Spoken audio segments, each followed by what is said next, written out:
o finalzinho do texto do Carlos Júnior cumpre um papel, quando ele chama a atenção para a revista Cruzoé, cumpre um papel também de combater mais uma falácia, mais uma dessas narrativas idiotas, imbecis, mas que estão colando nos meios supostamente de expressão oficial da nossa intelectualidade, da nossa elite econômica, cultural, intelectual, que é essa falácia de que o STF radicalizou porque o bolsonarismo radicalizou.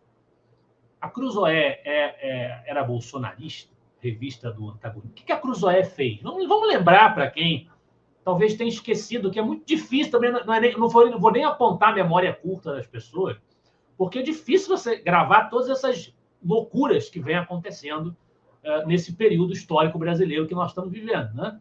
É natural que as pessoas não se lembrem disso. Vamos lembrar de um detalhezinho. A Cruzoé ela foi censurada pelo Moraes e pelo Dias Toffoli, que foi quem abriu essa excrescência desse inquérito, essa porcaria desse inquérito. Ela foi censurada porque ela publicou uma matéria falando que o Toffoli foi mencionado em delações da Lava Jato. Cadê o Bolsonaro nessa história? O que tem aí? Plano de golpe de Estado aí, né, envolvido. A Cruzoé estava tramando um atentado ao Estado de Direito, ela estava tramando a manifestação de 8 de janeiro de 2023. Né? O que tem a ver isso aí? O que a Cruzoé tem a ver com isso? Ela publicou uma matéria sobre uma delação a respeito da Lava Jato. Vejam só, 2019. O governo Bolsonaro estava começando. O Bolsonaro tinha sido eleito, ele ganhou uma eleição, ele estava assumindo o cargo dele em Brasília e aconteceu isso aí. Esse inquérito foi aberto, essa censura foi feita. O que isso tem a ver com golpe de Estado, com a extrema-direita, com a ameaça do fascismo? O que tem a ver? O que tem a ver? O caso do Marcos Sintra, que o Carlos Júnior também cita no artigo dele. Eu sempre cito esse caso, quando eu tenho oportunidade, porque eu acho mais chocante que possível. O sujeito convocado a prestar depoimento na Polícia Federal, a rede social dele censurada, porque ele levantou dúvidas. Olha, ele ainda começa falando, o Bolsonaro não, é um incompetente para isso e aquilo, ele não tem postura de estadista para isso e aquilo. Bolsonaro é feio. O que você queira de críticas ao Bolsonaro, ele começa falando. Aí depois ele fala, mas eu acho que as dúvidas que o Bolsonaro coloca sobre as urnas eletrônicas merecem ser respondidas. Há dúvidas sérias a serem ponderadas. Dúvidas. Ele duvidou, levantou um questionamento. Polícia Federal nele por causa disso? Vejam bem, o sujeito não tinha cargo eletivo nenhum, não tinha mandato para nada, não tinha relação direta com o Bolsonaro. Aliás, ele foi vice da Soraya Tronic, que foi adversário do Bolsonaro na disputa presidencial.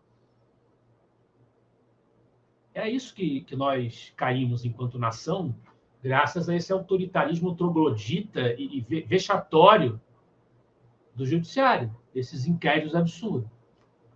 A última coisa que eles estão levando em consideração para manter a sua aventura tirânica é o bem-estar do cidadão brasileiro, é o bem-estar da nossa sociedade, né? A aventura da nossa sociedade, e é isso que vai apontar o artigo do Gabriel Wilhelms. Estão dispostos a arruinar a economia para proteger o Moraes, chamando a atenção aí para aquela decisão do Flávio Dino, o ministro comunista, que depois disse que não tem comunismo coisa nenhuma, né? Eles mudam também de discurso de acordo com a conveniência o tempo todo. A decisão dele, no âmbito do Acordo de Mariana, em que o Instituto Brasileiro de Mineração questionou ações movidas por municípios brasileiros em cortes estrangeiras, né? Em especial um processo aberto na Inglaterra, que não tem relação nenhuma com os Estados Unidos e com a Lei Magnitsky. O Dino afirmou que medidas de governos estrangeiros contra cidadãos brasileiros não têm validade se o STF não disser que tem. Então, ele não cita a Magnitsky, mas ele está basicamente dizendo, se você toma uma decisão lá fora sobre coisas que afetam aqui, a gente é que decide. Né? Nesse momento, uma decisão dessa vindo, evidentemente, ele está abrindo um precedente para desafiar a Lei Magnitsky. Só que isso... E aí o Moraes também, ele resolveu abrir a boca, né, e dizer que os tribunais brasileiros podem punir instituições financeiras nacionais que bloquearem ou confiscarem ativos domésticos em resposta a ordens norte-americanas. Uma ameaça. Uma ameaça aos bancos, a quem resolver cumprir os ditames da Lei Magnitsky, para não ser alijado de o comércio, todas as transações internacionais, que na prática é isto que ocorreria, né? Os bancos brasileiros precisam fazer transações em dólar, então eles se veem diante de um dilema. Ou eles abdicam de cumprir a Lei Magnitsky, vão ter que pagar multas bilionárias, né, como diz o texto, e perder o acesso ao sistema financeiro internacional para agradar o Moraes e o Flávio Dino, ter o rei na barriga, ou ignorar o STF, cumprir a Lei Magnitsky, o que é vital para a sua subsistência como instituições econômicas. Então, eu já deixo de antemão registrado o meu pensamento. Os bancos não vão obedecer, acredito eu, não vão obedecer ao STF. Eu não vejo nenhum sentido de sobrevivência deles fazerem isso. Não vão obedecer. Não vão. Tem que cumprir a Lei Magnitsky. Não tem essa ideia de você obedecer essa loucura, essa insanidade, essa petulância desses togados metidos a besta. Não tem como. Né?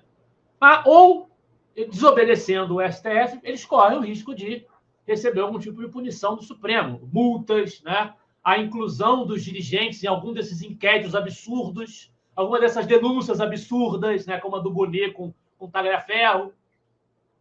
Eles podem ser alvo, é verdade disso aí, mas essas empresas que têm negócios com o exterior, elas não vão sobreviver se elas respeitarem as decisões em nome da soberania desses togados. Elas não vão sobreviver. Então, eu não acredito nessa hipótese.